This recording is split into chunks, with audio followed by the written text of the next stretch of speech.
Et on se retrouve aujourd'hui enfin sur le BTC face au dollar qui a pumpé et qui sort légèrement de ce range sans pour autant encore être sorti de manière beaucoup plus affirmée que ce qu'il n'a fait. Malgré tout, tout se passe assez bien étant donné que les positions qu'on montre en vidéo depuis maintenant plus d'un mois pratiquement, ça fait 20 jours, 25 jours depuis en fait le 20 mai qu'on est en range horizontal et qu'on prévoit ce dernier pump.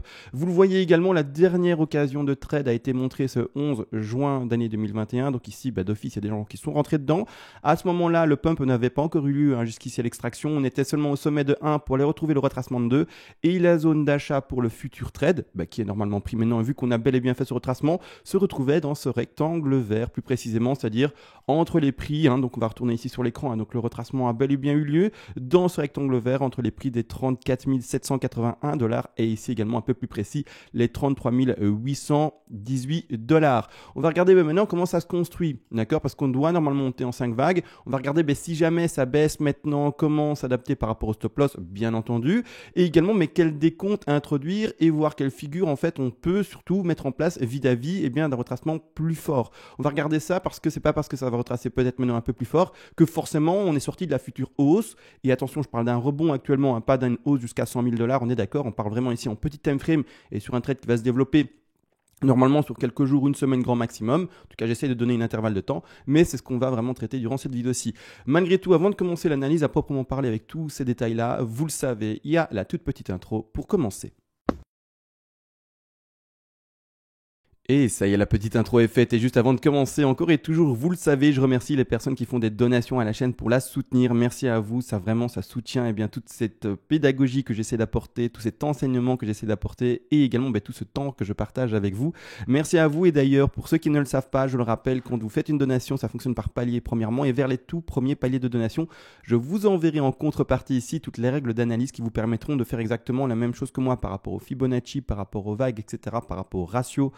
Par rapport, bref, vous l'aurez compris, à tout ce que je fais de manière générale ici en vague sur l'écran ici présent également, et je le rappelle, vers les tout derniers paliers de donation, c'est-à-dire finalement les paliers de donation les plus élevés, vous pouvez me demander, et c'est surtout la contrepartie qui est mise en place, me demander une analyse en privé sur l'actif spéculatif de votre choix, d'ailleurs qu'il soit crypto-monnaie ou pas, et je le ferai en vidéo privée pour vous le plus vite possible.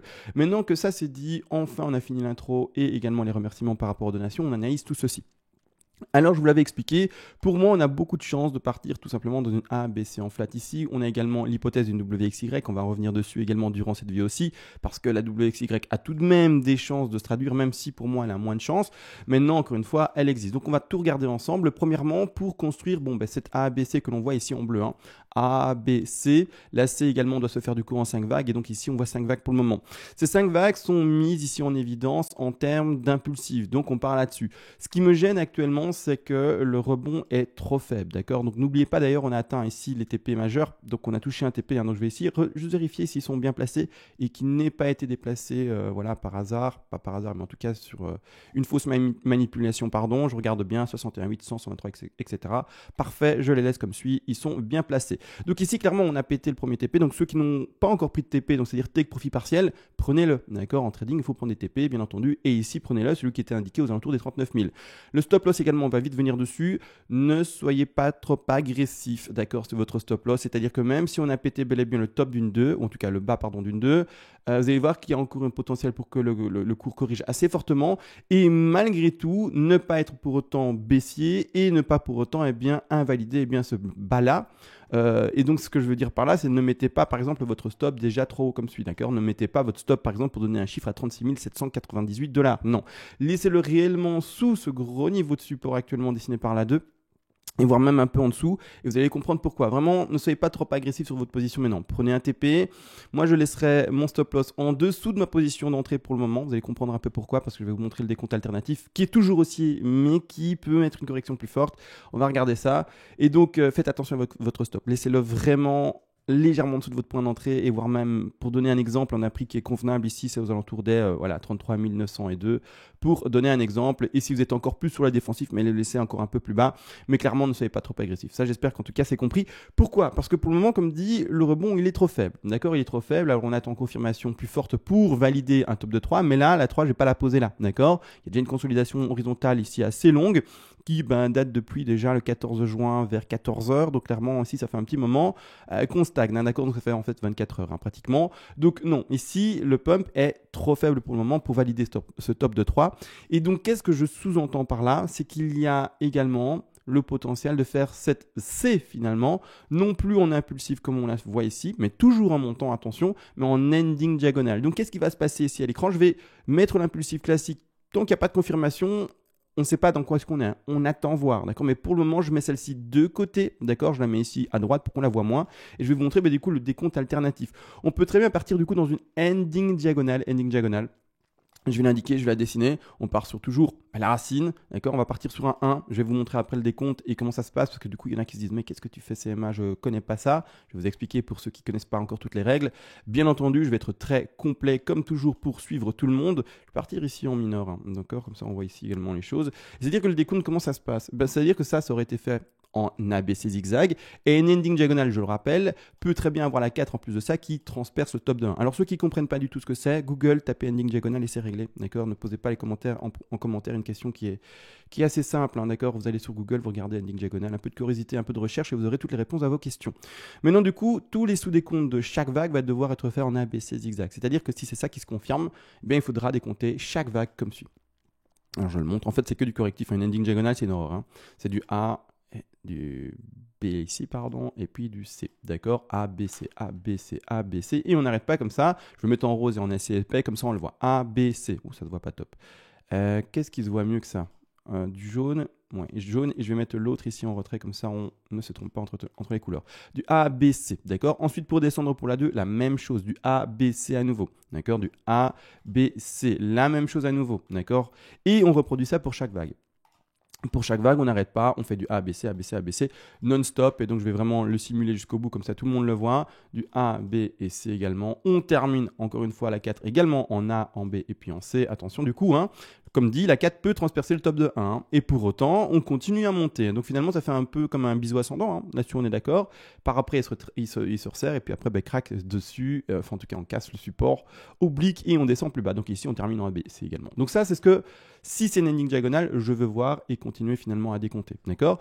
Donc, c'est-à-dire que là maintenant, imaginons fin de vidéo, quelques heures passent et on voit que ça chute, je partirai plutôt dans ce scénario-là. D'accord? A, B, C, A, B, C, A, B, C pour continuer. Donc, c'est pour ça que je vous le dis, faites attention en fait au retracement de cette 2-là, qui n'est peut-être en fait qu'une 2. La 2 n'a peut-être pas encore été connue réellement, même si heureusement pour nous, il nous a permis par rapport à ce retracement passé, hein, qui a été montré dans la vidéo ici, même si heureusement pour nous, par rapport à ce retracement passé, il nous a permis de rentrer en trade, la chose c'est que en fait, ça peut être entre guillemets piégeur si on est dans une ending et c'est tombé, disons par hasard, d'accord, utilisons ce terme-là, dans la position d'achat. Donc là, alors c'est propre pour nous et tant mieux que ça ait été par hasard dans cette position-là. C'est pour ça qu'au tout début de vidéo, je vous dis attention à votre stop loss, d'accord. Donc ici, je rebifurque ici sur l'écran en direct. C'est pour ça que je vous le dis, faites attention à votre stop loss, ne le mettez pas trop parce qu'il y a cette 2 ici encore qui peut faire une chasse au stop, vous sortir du trade et pourtant ça continue à monter. Donc si vous voulez être trop agressif, vous prenez un risque, d'accord, vous prenez un risque après. Un risque de ne plus être dans le trade, mais si vous êtes trop agressif et montez votre stop loss à votre point d'entrée, vous avez déjà pris un TP, ce trade sera de toute manière d'office gagnant. Donc ça, c'est une question de travail sur vous-même, en tout cas par rapport à ce que vous attendez de ce trade-là. Est-ce que vous êtes agressif, oui, non? Est-ce que vous voulez déjà être dans une position sûre où vous ne ferez plus de perte, ou au contraire, vous acceptez encore une légère perte pour accepter potentiellement un gain plus important? Ça à vous de voir. Maintenant, de toute manière, on n'a pas encore la confirmation qu'on est dans cette fameuse ending diagonale. Là, le retracement il est micro, il n'y a encore rien du tout, on est stable depuis 24 heures, on s'ennuie, d'accord? Donc là, on attend. Est-ce qu'on est dans l'ending ou est-ce qu'on est dans l'impulsif? On attend de voir comment ça se développe. Et également, d'accord, parce qu'encore une fois, on est en trading, n'oubliez pas, et il n'y a pas de lecture d'avenir ici, ça n'existe pas. Je vais quand même remettre ici en arrière, en fait, parce que j'ai tout supprimé, mais je vais faire ceci. Hop, je vais laisser l'impulsif pour le moment à l'écran, c'est la figure la plus simple, comme ça on perd pas tout le monde, voilà, ça c'est explicatif, c'est bien, c'est propre. Bref, la chose également c'est qu'on est en trading, ne l'oubliez pas, et il n'y a pas de on lit l'avenir, etc. Donc on n'a jamais cette certitude qu'on va partir là-dedans. On peut, et ça on se rappelle également, c'est pour ça on fait attention à ça. toujours déjà maintenant retracer et partir refaire à nouveau plus bas. C'est-à-dire que moi je pars dans l'hypothèse la plus classique de faire une ABC. La plupart du temps c'est ça qu'on fait, en tout cas qu'on observe, d'accord, dans ce type de retracement on va chercher les 90 parce que je rappelle par rapport à cette ABC en bleu que l'on voit à l'écran, on fait bel et bien un retracement à 90. Ça c'est propre pour la flat, d'accord, donc 90 ici, boum, c'est parfait, on rebondit sur les 90, ici c'est la ligne bleue. Donc ça c'est très propre pour partir dans le cas d'une flat et donc c'est pour ça que je privilégie une flat et non pas par exemple une WXY. Malgré tout, si on est dans une WXY, d'accord, et qu'on du coup on n'est pas là-dedans, mais qu'on est dans la WXY, et donc je vais la dessiner, WXY, c'est pour ça on fait attention, hein. Encore une fois son stop, etc. Mais imaginez on est dans une WXY, WX, et puis boum, on va chercher une Y, d'accord. Cette Y là, on se rappelle également, ne se fait pas en 5 vagues, elle se fait en 3 vagues, d'accord. Donc ici, qu'est-ce que j'ai déjà dessiné il y a de ça maintenant 2 minutes? Une ABC en 3 vagues, ça je l'ai déjà dessiné, hein. On est d'accord? D'accord. Donc ici, théoriquement, je vais la mettre en... Ouf, je n'y arrive pas. Donc théoriquement, on est peut-être déjà à la fin de WXY, même si on privilégie encore un peu plus fort, même si, etc. etc. Mais comme, il faut quand même avoir conscience que la Y est peut-être déjà finie là. Donc vraiment, on fait attention quand même. Donc on déplace un peu son stop, on prend d'office ce TP là, on se dit pas oui, mais ça va d'office monter plus haut, donc je ne le prends pas. Ce TP là, il est pour également cette éventualité là. Au cas où le rebond il est déjà fini, puisqu'on est dans la Y. Alors, moi je trouve que, voilà, visuellement il n'est pas terrible, en tout cas la pattern n'est pas terrible ici en termes d'harmonie, d'accord. Malgré tout, pourquoi pas. On va regarder également le Fibo qui a été atteint, on le sait, le Fibo parfait 61,8 il est ici, d'accord, dans le TP, mais je vais regarder plus précisément qu'est-ce qu'on a été chercher, hein, pour avoir en tout cas cette information-là. On a été chercher les 76,4, on le sait, ce sont les 61,8 la target principale et normale. Là, on n'est clairement pas dans une target à privilégier non plus. Ce qui m'intéresse également, c'est de voir finalement cette ABC potentielle. Est-ce qu'elle est propre? D'accord, bon, propre oui, parce qu'elle cherchait ses 50% de Fibonacci pour la B, donc nickel. Mais par contre, la C, d'accord, qui est cachée là derrière, d'accord, vous voyez la C ici, qui validerait, pardon, bien la WXY. Bon, on va regarder où est-ce qu'elle en est également, qu'est-ce qu'elle a été cherchée. Je rappelle tout de même les targets d'une C, 61,8, 100, 123 et 161,8% de Fibonacci, vous le savez probablement également, à force de m'écouter. Et là, on va chercher, voilà, on tape au-dessus, on va chercher les 85,4. Dommage également, pas une target parfaite, mais après, pourquoi pas encore une fois. Ce que je veux surtout faire comprendre, c'est qu'il y a une éventualité où le cours, du coup, crache déjà. Et c'est pour ça qu'on met tout ici en place pour assurer ce trade-là un maximum. Donc déjà prendre un TP, déplacer légèrement son stop loss, pas trop, attention, parce qu'on veut rester dans le train si le train doit monter. Maintenant, accepter sa perte ou sa légère perte ou son léger bénéfice si vous en faites un léger bénéfice, hein, ça encore dépend de vous par rapport à la tenue de ce trade précisément, de comment vous allez le tenir. Mais l'objectif, c'est également d'avoir conscience que normalement, il y a encore une dernière vague de baisse qui est ici en C, d'accord. Maintenant, la chose, c'est que si jamais le pump est fini maintenant, d'accord, même si nous on part là-dessus, hein, vous voyez le trade ouvert ici en bas et on attend de monter dans ces targets-là. La chose à comprendre, c'est que maintenant, imaginons le top est connu, d'accord. Imaginons, partons de ce principe-là, le top est connu. Je vais regarder du coup le retracement qu'a fait la B, d'accord, qu'est-ce qu'il a été cherché. Et également, surtout, je vais regarder quel est le potentiel pour cette C d'office, pas d'office, mauvais mot, mais d'avoir de grandes chances de refaire un nouveau plus bas, c'est-à-dire d'écraser le plus bas qui a été fait autour des 29 000, 30 000 $, on s'est compris. De ce fait, je vais passer en daily, ce sera plus simple pour moi pour poser mon Fibo. Je passe en daily, désolé pour ici, hein, vous avez compris, c'est ce que j'ai mis de côté pour le moment, pour bien expliquer la WXY. Mais c'est-à-dire que là, je vais du coup partir, bon, premièrement, on voit le retracement, pardon, retracement de la B, 38,2, oh, magnifique. Voilà, ah, quoique, pas magnifique, il manque un peu, bon, il manque un peu. Donc ici, la B, j'ai du mal à la valider également. D'accord. Si ça avait touché 38,2, j'aurais été beaucoup plus enthousiaste et vous l'avez entendu. J'ai cru que c'était dessus, donc j'étais enthousiaste par rapport à une belle B. Maintenant, c'est pas le cas. On est encore trop faible. Donc je pars encore dans l'hypothèse où on continuera à monter. D'accord. C'est-à-dire qu'on a plus de chances de péter à la hausse. D'accord. Statistiquement. Donc je montre ici une pattern qui est statistiquement moins probable que, en tout cas, la suite du pump. Malgré tout, si c'était cette pattern-là qui devait s'effectuer, eh bien du coup, quelle serait la target principale baissière pour notre petit BTC? La target principale serait les 61,8. Donc je vais vite vraiment mettre ça de côté, parce que même moi, ça me gêne. Hop, je le mets ici vraiment de côté. Hop, ici à droite, mon coco. Comme ça, on ne te voit plus. Et donc la target principale, ce serait de retourner sur les 61,8% de Fibonacci si le pump est déjà fini. À ce moment-là, go vers les 22 900 et quelques dollars. 22 900 $, je suis curieux de voir, est-ce qu'il correspond à un gap? Parce que j'ai oublié. En toute transparence, j'ai oublié. Alors, le prochain gap se situe un peu plus bas, mais se situe entre les 25 925 et un peu plus bas également les 23 860. On a des légers gaps qui se situent également plus bas aux 18 000 et il me semble ici également un peu plus bas là dans les alentours quand on passe dans des time frames plus petites qui ne sont pas ici visibles en daily. Mais si on passe en 4 heures, c'est visible et il y a également un gap à combler, en tout cas un gap qui existe vers les 21 200. Maintenant, à voir comment ça se passe, d'accord? Mais clairement, si le pump est bel et bien fini, mettez tout en place pour sécuriser votre trade, comme j'ai expliqué, vis-à-vis du premier TP, vis-à-vis du stop loss. Ayez conscience que du coup, la target principal à atteindre si maintenant ça devait baisser, ce sont les 22 800. Malgré tout, là, ce que je viens d'expliquer pendant 30 minutes, j'ai l'impression, ce n'est que la pattern statistique la moins grande, d'accord? C'est-à-dire que la statistique la plus grande, et donc la plus attendue, c'est celle-ci, où le rebond de la baie se fait plus fortement, d'accord? Et également, mais du coup, non pas en fait l'expression de cette fameuse WXY comme on le voit ici à l'écran, je vais pas y arriver, hop ici, et cette fameuse WXY, non, c'est pas ça qu'on favorise, c'est vraiment ça qu'on favorise. Mais moi, je suis obligé d'être pédagogique à mort et de tout vous expliquer, d'accord, comment on décompte, quels sont les autres risques, etc. C'est un peu comme aux échecs, je sais pas s'il y a des gens qui jouent, bon, d'office, il y a des gens qui jouent aux échecs, c'est la même chose, quand on déplace un pion sur l'échiquier, on prévoit tous les coups d'après, ou en tout cas, on essaye de faire un maximum de coups après. C'est-à-dire que dans notre tête, on prévoit déjà qu'est-ce qui va se passer si je mets mon cavalier là, sur cette position-là. Est-ce que je peux me faire prendre part, je sais pas, un fou, n'importe quoi, on s'est compris, au coup d'après. Qu'est-ce qui va se passer et qu'est-ce que je vais faire de mon cavalier après. Et bref, on essaye de voir plusieurs enchaînements sur plusieurs, finalement, coups d'avance. Ça sert à rien de déplacer quelque chose et de voir finalement, pour faire l'analogie ici avec le trading et donc avec le décompte, de faire qu'un décompte et de ne se tenir qu'à ça. Non, on a fait plusieurs décomptes alternatifs pour savoir que faire de son stop loss, s'il faut vraiment prendre un TP, si ça, d'accord? Et donc, comme aux échecs, on a un peu tout vu, ou en tout cas, on a essayé de tout voir. C'est vraiment l'analogie que j'en fais parce que comme je joue aux échecs personnellement, pour moi, c'est l'analogie qui vient principalement. Mais clairement, voilà, c'est clairement ça qu'il faut faire. On va avoir plusieurs coups à l'avance et pas juste se contenter de vivre l'instant présent sans se dire qu'est-ce qui va pouvoir se passer après et comment je dois m'adapter à ce qui peut peut-être se passer après. C'est ça le plus important également, hein. Toujours analyser les choses de manière profonde et pas juste de manière superficielle. Maintenant que ça, on l'a vu et on en a parlé, je vais vite bifurquer parce qu'on l'a vu, un trait de prix et etc. C'est parti, ça pomme, d'accord. Également, pour ceux qui ont pris le trade, il y a de ça pratiquement 2 semaines, même un peu plus de 2 semaines ici, sur les bougies ici vers le 23 mai pour donner une date, hein, en tout cas dans cette période-là. La plupart, à mon avis, se sont fait sortir du trade parce que, à mon avis, vous avez mis votre stop un peu trop haut. Et donc, c'est normal. Il y a une chasse là 2 fois, presque à chaque fois un bottom, comme on l'a fait ici aux 29 000, 30 000 $.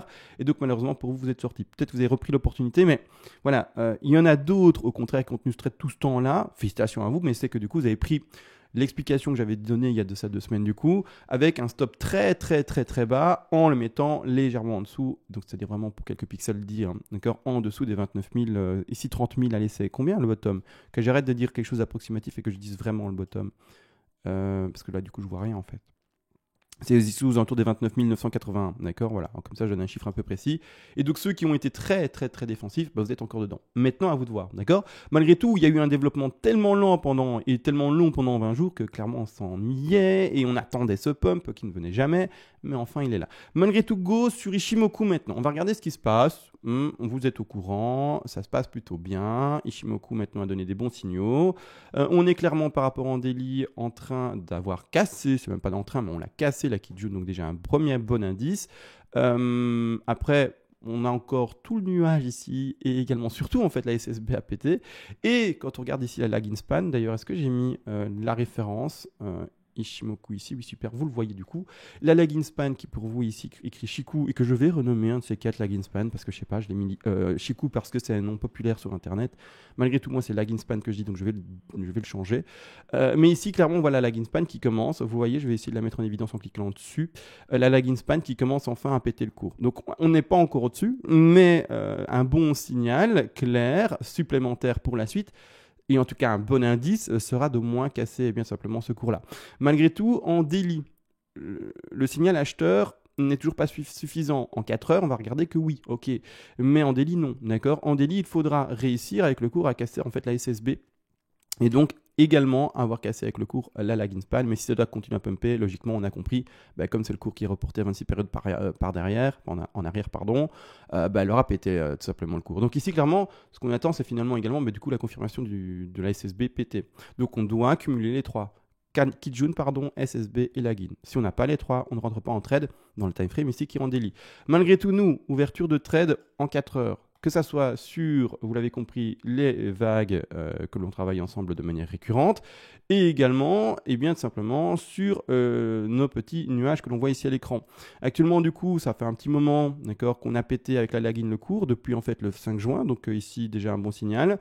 Au moment où la SSB avait également été pétée, ici du coup, c'est à partir du 9 juin, ouverture de trade pour la plupart des gens parce que on n'est pas repassé en dessous du cours avec la Lagin, on est au-dessus de la Kijun et de la SSB. Donc signal d'achat aux alentours des prix, ici comme on le voit des 36 434 $. Attention à ce moment-là pour ceux qui ont mis leur stop, normalement vous l'avez mis assez bas, en tout cas c'était ce que je préconisais. Et pour le moment, on a eu un petit retour rebond sur la SSB précédente, on n'a pas réintégré le bas avec la Lagin et pour le moment, ça continue à pumper. Les TP par rapport à nos fameux Fibonacci sont différents ici. Ils sont placés par rapport à l'SSB, au gros niveau de résistance SSB, et en tout cas les plus gros que je peux identifier. Donc ici on a placé du coup un TP à prendre à 40 350 $. Donc ceux qui sont en trade par rapport à Ichimoku, vous auriez dû, si vous ne l'avez pas encore pris, un TP à ce niveau des 40 000 $.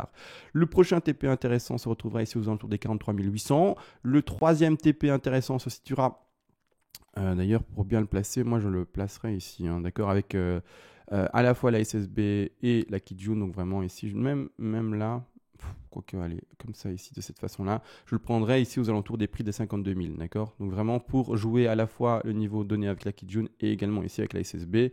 Donc ce niveau-là, en tout cas, on met un TP dans cette zone-là, j'essaie de bien le remettre, dans cette zone-là aux alentours des 52 000. Et après, quatrième TP à jouer, là également, sur un gros niveau de résistance qui se situe au niveau des prix des 56 000, comme on le voit ici, SSB plus tout ça et la Kijun, etc., qui traînent dans cette zone-là avec la lagging span en plus de ça. Bref, gros niveau ici de résistance, 53 000, 55 000, 56 000, et puis à voir si ça continue à péter. Pourquoi est-ce que je dis à voir si ça continue à péter? Mais ça, je le rappelle également toujours, c'est qu'un trade n'est jamais clôturé à 100% tant qu'il est gagnant, d'accord? Donc, c'est-à-dire que tant qu'il est gagnant, vous aurez pris vos TP, il est vrai, vous aurez vendu 15% pour donner un exemple, ou 20, peu importe, ça c'est vous qui voyez. Mais l'objectif, c'est d'avoir quand même et toujours encore quelques pourcentages là-bas en haut. Ça peut être 10, 15, 20%, 25%, peu importe.